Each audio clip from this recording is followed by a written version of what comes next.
Like to welcome each and every individual to the Voices of Integrity podcast, focusing in on the white papers. And we've been through phase one, learning to think differently through engineered clarity. So hopefully you've got that, mastered that, internalized that. We're doing the podcast. I'm doing the podcast from Denver today.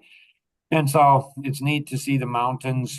Um, it's neat to be in a different place. And so this podcast may be a little different. Like when we change our location, it changes the energy. It's really neat. And then we went through phase two. And so, we went through phase two, the income machine. And so there were some really cool things in here. And then we went through phase three, life vision, passion, leverage, and a whole lot more. And then Cheryl, when you drill down into these, check these out, that gives you additional information. And then Cheryl, you watched the butterfly effect. And Cheryl, what did you think about that video? The butterfly effect? Yeah. I don't know. I never really thought about something like I was saying earlier, something as little as a butterfly that can have effect around the world. See, and this is, And and sorry, then go at ahead. the and then at the end where it says, I'd have to listen to it again for the exact words, but to the effect that um to not think that you don't make a difference because you do. Oh, see, I don't remember that part of it. It was at close to the very end. Like I said, for the exact words, I'd have to listen to it again, but yeah. Yeah. So, I was sharing in a previous podcast, the one on Mark's trauma. You'll want to get into that series. That one's a neat one. Anyways, I was sharing on that one where when I hear something like the butterfly effect, I'm a little bit cynical. I'm a normal man, driver analytic personality, and I'm like, that can't be true. But then I have my gears aren't stripped. Some people's gears are stripped. You don't want to, like, how do you get put new gears in? So when I say that's not possible, immediately it triggers me. And I say, what if it is, Mark? What if you're wrong? What if you're wrong? And I take my mind to a place that it doesn't. This is for guys, for men, this is a great technique. Women love this when you're really confident that they're wrong and you're right, and you go, well, what if they're right and I'm wrong? This is just good for life, honestly. Like, what if my kids are right and I'm wrong? I would tell my kids when they were teenagers, I'd say, you know what? I'm pretty confident you kids are right and dad's wrong. They love that. But it's probably, not in the way you're thinking. What does that mean? Like, it's dad's fault. The reason you are the way you are is because it's dad's fault. And that's, dad's not a good dad. And that's probably true. They think it's because I'm too hard on them. It might be very well because I'm too soft on them. So dad's off, but not in the way that they think I'm off. Um, and so that's just, that kind of does that. And so what today we're going to be going into is phase four, which is the biggest challenge is me. I'm the solution to my problems. Einstein said you can never solve a problem on the level it was created. What does that mean? Well, I think it means that we create our own problems based on how we think. And the only way we're going to solve our own problems is to think differently. We're going to have to go to another dimension. And we tend to surround ourselves by people who are like ourselves, similar background, similar everything. And so we all agree, but we can all be stupid. Just because two people agree doesn't mean they're right. They just mean that they agree. And so here is the secret about time. And this I discovered, it was soon after, so it's over 20 years ago, where, so I'm 40 years old and been working hard for decades and seven kids, four teenagers, um, working 110-hour weeks, literally, homeschooling the kids, move the business, from the office to the home to help my wife out with the kids. almost lost the company by doing that at that time. Um, and my kids, they don't appreciate that. I don't even know if they know it. That may be a mistake that I've made is I haven't, like, I just don't think whining is smart. Whining but maybe it's not whining. Maybe it's just education. Maybe it's just saying, hey, this is what dads do. Like I put my whole company at risk to go ahead and be at home with you kids, to be there to help your mother and to go ahead and be more with you guys. Anyways, so I met Tom Coons. So he was president at the time. He was president of Century 21, it's the largest real estate franchise in the world. And I mean, one phone call and I'm talking to the president of the Easter Seals worldwide. Massive, massive nonprofit organization. Tom helped raise over $100 million for Easter Seals. And, one email, I'm talking to the president of Coldwell Banker. So Tom opened up, so many doors just like that. Boom. Anyways, you can go in and you can go into the 30-day challenge. You can go into the 30-day challenge on The Secret About Time, find the full story there. So that's definitely good. And then there's 10 videos that go through that help you look at time in a different way. So I'm not going to go through all of that. Go through the 30-day challenge. It will not only, so now, for the last, I don't know, 20-ish years, I've had an extra 20 to 30 hours of free time a week. I have so much free time, it's insane. And it's based on how I think. I went from working 110 hours a week, having I'm just like, to having an abundance of free time, and nothing changed in the world except how I thought. It's how I thought. And so, this happens to be, The Secret About Time is the first video that Jonathan did, the first 1 minute video. So partly because of that, it's also very special. My oldest son, who passed away 5 years ago, June 17th, coming up on 5-year anniversary. And it also shows the talent that he had, just natural talent that he had. But the secret about time is, you can save money and spend it later. You can't save time and spend it later. And so you can give people the gift of time. And it's based on how to think differently. And what's interesting is for years, I'm sure there's maybe a one or two that have gone through the 30-day challenge, but maybe not even any have made it through. But there's a group of, I think, 5 people. 4 of them made it. One of them dropped out, had a good reason. We'll get him back though. And so, but those 4 people made it through, and now there's a whole bunch of other people going through it too. And the youngest ones are twins that are 7 years old that have going through it. My granddaughters, 2 of my granddaughters, and then I've got 2 other granddaughters, one that's 3 and one that's 4 years old, McKay and Elena. And it's just intriguing to see their responses. Like, I'm just like, really? I mean, it's just really cool. Elaine, you're going through a second time. Your thoughts on the 30-day challenge and The Secret About Time?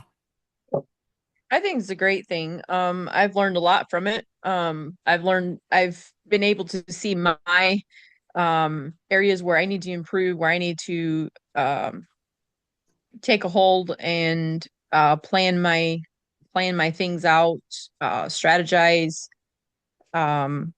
think differently is a big thing. I need to revamp that whole thing to get what I need or to get what I want. So yeah, I'd recommend anybody to go through that. Nice. Cheryl, you're going through it, I think, for the first time. Your thoughts on it?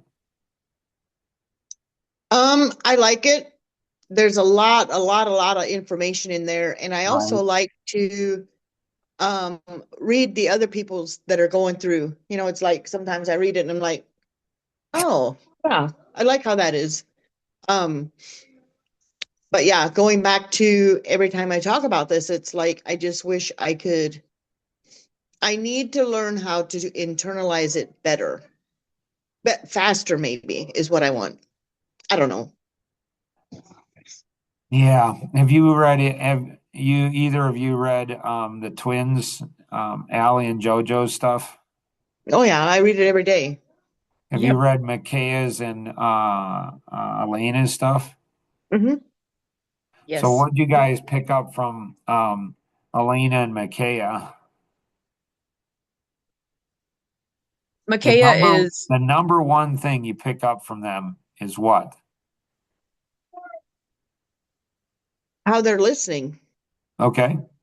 They're listening and watching. Yeah. So that's good. There's something else that's even better.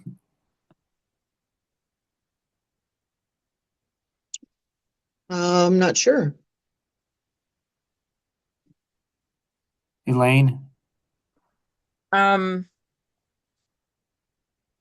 yeah, probably not gonna catch it. it's obey grandpa. Uh-huh. Why are you laughing? Because I had that thought and I'm like, no, I'm not going to say that out loud because it's probably not right. See, next Yeah. time you got to say it. You I got was to just say, going to say next time I'm just going to have to be out there. yeah, because so that is when Avery when that comes back from when Avery was born. So Melissa was at the hospital delivering, and so I came over there and slept over there and watched the two girls, and so they were 2 and 3 at the time. And Grandpa told them to pick up the kitchen, living room kitchen area, and they didn't. They both would not obey me. This is the first time that they did not do that, and I said, "This is going to be the last time too. Like this is never going to happen again." And so what Grandpa did is Grandpa picked it all up, which normally is not a very good strategy. You don't do that. That just may, but then they didn't get to go out and play. We didn't have an adventure. They loved their adventures with their grandpa. And I said, girls, grandpa picks this up. Grandpa picked it up. No adventure today with grandpa. And man, I went ahead and and they went ahead. And when, when Melissa came back, they're like, Mom, we didn't obey grandpa. So, but it's not just for adults, or it's not just for kids. It's like obey grandpa. That just happens to be me in this situation. It's not an ego trip. If you're thinking, oh, that's an ego trip, the reason you're thinking that is if you had that kind of power or influence, you'd do it for ego. It's not for ego. It's because his grandpa's listening to you more than you're listening to him. And so he's probably got a good read on the situation.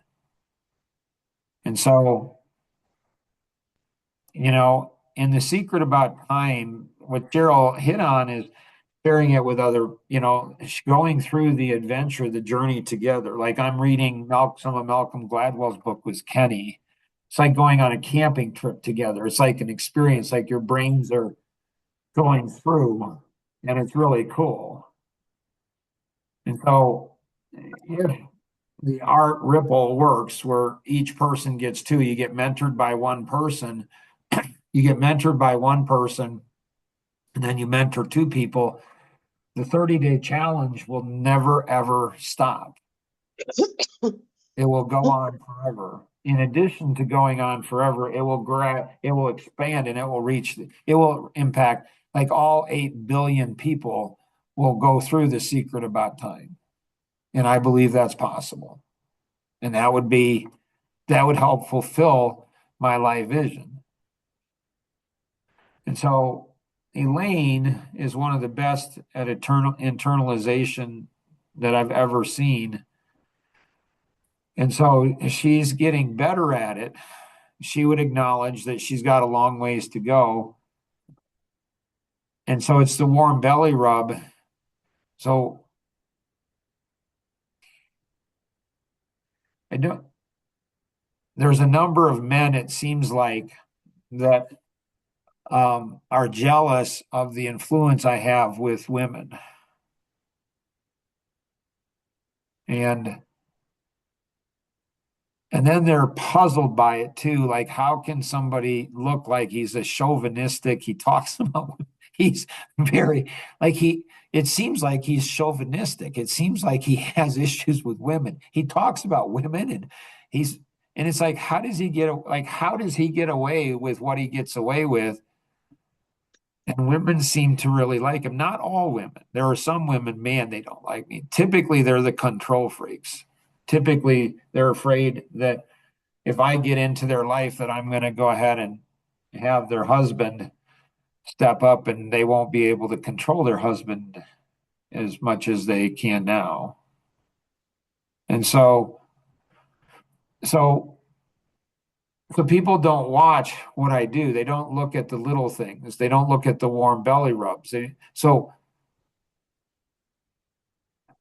when you go ahead and have your two, our buddies in the 30-day challenge, you want to visualize they're going to become my best friends, and I'm going to do life together with them forever. I will know these people for the rest of my life, and they will become some of my best friends. I'll do life forever with them. And they could be total strangers, and they could be over in Pakistan or India or China, or you may never meet them in person, but they could change your life forever, and you would change theirs forever. And so Elaine is doing this with Compass, and some of the people there, like, she's saying, way to go. Like, way to go, good work. So, so I think we go ahead and often, here is something that might help. So here, so here's the next dimension principle and a whole bunch of other stuff. Like 6 steps to overcoming blindness. Elaine, this might be the key that I've had for years that I didn't even know is how do you go ahead? How do you go ahead and see 6 steps to overcoming blindness? Clean your glasses. Narrow thinking blurs our vision. Get involved. Involvement opens our eyes and humbles us. Close your mouth. Our ceaseless talking prevents us from seeing. Open your mind. Analysis paralysis blinds us. Stand on your story. Seek the truth and always make it stick. Humble your heart. We often need others to help us to see. And so what they have tremendous impact. And for men out there, if you do, you want to be a knight. You want to be a knight. Every man wants to be a knight, wants to be a hero. Every woman wants to be a princess. She wants to be cared for. And it's okay. It's okay. There's a lot of women out there that don't have the knights in their life. And so they have to go ahead and step up and be both. And that's okay too. I admire women like that, revere them. My mom was a very powerful woman. Holy cow, was she powerful. And so how do you, having the ability to shift gears to all these different levels. And so when somebody around us, so often the amiable is really jealous because they're like, how can he be so mean to people? And they like him. Like, you're so mean to people, Mark. Why do they like you? Because I know how to go ahead and go into teacher mode and teach them you're in a new dimension. These are the new rules for that dimension. It's different than a cheerleader. A cheerleader is, a cheerleader. It's like if your football team, if you're a cheerleader and your football team is no wins, they're total losers. You don't tell them they're losers. You go, rah, rah, you're doing great. Like, it's just cool. So internalization, I haven't thought of this, but actually this is a great model for it. We've discovered something today that's significant on internalization. And so the teacher teaches people, how do you live in this new dimension? So Cheryl's got the coolest 2 kids in the world. And her daughter her daughter's interested in being a nurse. And so I think I've only met her daughter once, and she's just she's a wonderful young woman. The guy who, you know, if he does get married, that guy's he's a very fortunate young man. And he needs to treat her like that. He needs to understand. And so the coach will get in your face and they'll push you even when you don't want to be pushed. But after you make the breakthrough, you're thankful to the coach. The amiable, the cheerleader doesn't ever experience that. People just like cheerleaders because they're just telling them what they want to hear. There's nothing wrong with that for a season of life. But at some point, you know, you need to have a coach. You need to have a teacher so you intellectually, I know what I need to do here. You know, I don't know what I need to do. And the Navy drill instructor, this is somebody that it seems like nobody likes. That's me. That's the driver personality. So they don't like me, but they love me. Hey, CJ, buddy. How are you, my friend? Yeah, Mark. Mark. Hey, buddy. Have you given your mom a hug lately? Huh? Give your mom a hug. Moms love hugs. Give your sister a hug too. Yeah, Yeah. give your sister a hug. But ask your sister, do you want a hug? Say, sis, do you want a hug? Because sometimes sisters don't want hugs from younger brothers. Sometimes they do. It's a little tricky. Moms pretty much all the time. I mean, sometimes not, but most of the time, moms always like it. Do you like hugs? Yeah. I like hugs too. I like hugs too. Good to see you, buddy. Huh? Good to see you. So in this here, in this here on The Secret About Time, you know, What? definitely going through this, and we're going to get into some other things like I'm overwhelmed, and intentionality and discipline, and why this one is one of my favorite, why I choose not to succeed, and then following through, and then quantum thinking. There's some really cool things that we're coming up with here. And so hopefully you enjoy these podcasts, you share them with other people. And if you have any questions on anything that we're covering today, that we went through today, talk to the individual who invited you to participate, or you can call toll free 888-230-2300. Outside the US, 630-393-9909. And always remember, we can accomplish so much more together than we ever could on our own. Have an amazing day. Bye-bye.